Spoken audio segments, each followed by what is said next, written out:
Welcome to hub of kids PS. कहानी बंदर और चालाक टोपी वाला। एक दफ़ा का जिक्र है कि एक टोपी वाला टोपियां बेचने के लिए मार्केट जाता है और वो अपने सर पर टोपियों की टोकरी रख कर चलता है। बहुत ज़्यादा चलने की वजह से वो थक जाता है और धूप भी बहुत तेज़ हो रही होती है।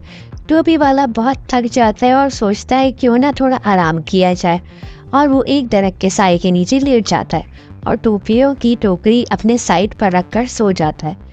टोपी वाला थोड़ी देर बाद जब उठता है तो उसे टोपियों की टोकरी नज़र नहीं आती है। वो जब दरख्त के ऊपर देखता है तो बहुत सारे बंदर उसकी टोपियों को अपने अपने सर पर पहने हुए होते हैं। वो पहले तो परेशान हो जाता है और फिर कुछ सोचता है कि क्या किया जाए कि उसको उसकी टोपियाँ भी मिल जाए और वो बंदरों से बच भी जाए। वो अपने टोपी को उतार कर ज़मीन पर फेंक देता है। उसकी देखा देखी बंदर भी अपनी टोपी को ज़मीन पर फेंक देते हैं, क्योंकि बंदर वही काम करते हैं जो इंसान करते हैं, क्योंकि बंदर जो हैं हर चीज़ को कॉपी करते हैं, तो इसीलिए टोपी वाला ये काम करता है। टोपी वाला अपनी टोपियों को जल्दी से उठाता है और टोकरी में रख कर वहाँ से खुशी खुशी चला जाता है।